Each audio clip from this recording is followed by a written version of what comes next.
ഞാൻ പ്രതികരിച്ചതിന്റെ പേരിൽ തന്നെയാണ്. അത് ഈ പറഞ്ഞ പോലെ കാസ്റ്റിംഗ് കൗച്ച് അങ്ങനതല്ല.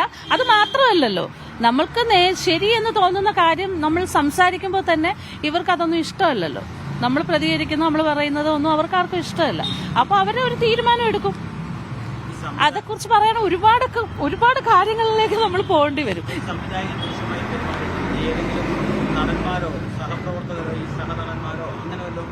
സാരില്ല, നടന്മാരൊന്നും നമ്മളോട് അങ്ങനെ മോശമായിട്ട് പെരുമാറില്ല. ഞാൻ പറഞ്ഞില്ല, ഞാൻ പ്രതികരിക്കുന്ന ആളായതുകൊണ്ടാവാം.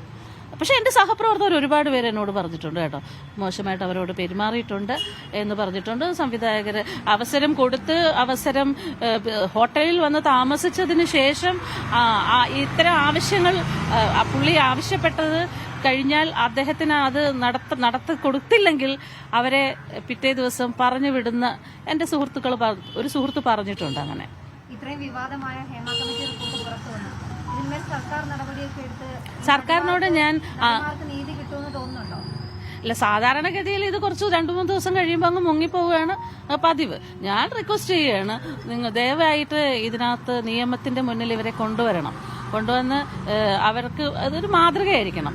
ഇനിയുള്ള തലമുറയെങ്കിലും നല്ല രീതിയിൽ ഇതൊരു തൊഴിലിടമല്ലേ, നമുക്ക് സുരക്ഷ വേണം, തൊഴിലിടം വേണം. നമുക്ക് വേറെ വരുമാന മാർഗങ്ങളില്ലാത്ത ഇതുകൊണ്ട് മാത്രം ജീവിക്കുന്ന ആൾക്കാരുണ്ട്, അല്ല ഇത് ഒരു പാഷനായിട്ട് എടുക്കുന്നവരൊക്കെ ഉണ്ട്. അവർക്ക് അവിടെ സുരക്ഷമായിട്ട് ജോലി ചെയ്യാനുള്ള ഒരു സംവിധാനം സർക്കാർ ദയവായി ചെയ്യണം. ഇവരെ വെറുതെ വിടരുത് എന്നുള്ളത് തന്നെയാണ് എൻ്റെ അഭിപ്രായം.